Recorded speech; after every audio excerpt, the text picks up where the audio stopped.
Alors ces 3 jours, on a assisté à la première édition du IO Festival à Ajaccio.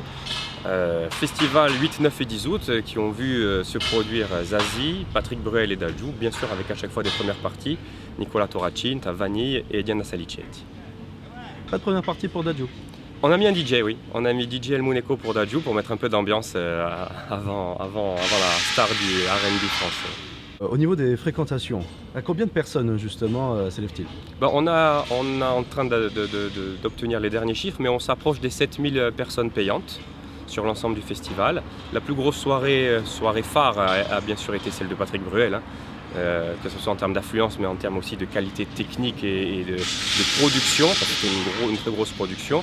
Donc si je dois tirer aujourd'hui un bilan de fréquentation, c'est un bilan que je qualifierais de bon pour une première édition. C'est toujours un peu plus difficile sur les premières fois parce qu'il faut mobiliser les gens, il faut les habituer à venir sur 3 soirées, ce qui n'est pas forcément évident quand ils ont été habitués, ce qui a été le cas jusqu'à aujourd'hui, à des soirées qui sont fractionnées sur l'été. Là on a tout regroupé, mais c'est une bonne chose et j'espère en tout cas pouvoir pérenniser le festival sur les années qui viennent. Et justement, quelles étaient les plus grosses difficultés rencontrées dans l'élaboration d'un tel festival? Alors en amont, il y a trouvé les artistes aux bonnes dates, parce que Bruel nous a donné le tempo. Bruel nous a donné d'abord la date du 9 août au mois de novembre ou octobre dernier. Et c'est une fois qu'on a verrouillé Bruel qu'on a trouvé des artistes qui pouvaient coller et au festival et aux dates de Patrick Bruel. C'est là qu'on a trouvé Zazie le 8 et Dadju le 10. Mais on a réussi, mais j'aurais pas pu faire ça au mois de février-mars. Tout ça se travaille au mois d'octobre, novembre, décembre. Et justement, tout ce qui est au niveau des infrastructures et du matériel, est-ce que vous avez rencontré des difficultés particulières? Pas spécialement, parce que c'est une structure qu'on met en place tous les ans, sauf que là on l'a tenu 3 jours au lieu de 1 ou 2. Maintenant, c'est des grosses structures à faire rentrer, de grosses structures à faire installer. Ça coûte beaucoup d'argent, il faut du personnel qualifié pour monter et démonter, il y a des engins de levage, etc., des rigueurs. Donc c'est toute une organisation qui là aussi se prépare plusieurs mois à l'avance. Mais ce sont des professionnels, quand on est là et qu'on démarre, tout se passe bien.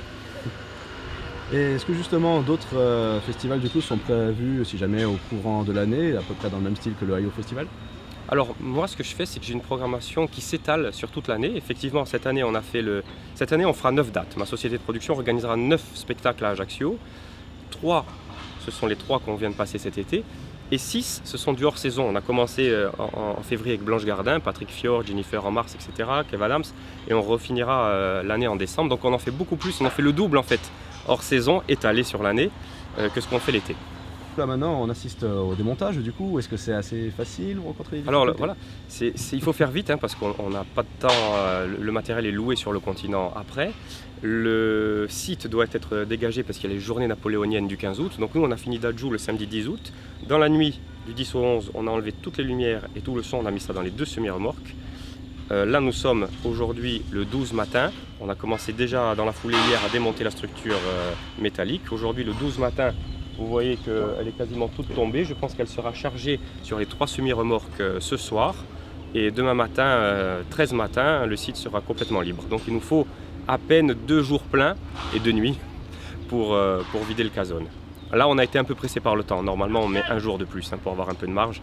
Là il fallait qu'on libère le site pour l'office de tourisme et pour les reconstitutions du 250e anniversaire de Napoléon. Donc on s'est un peu speedé, mais on peut le faire,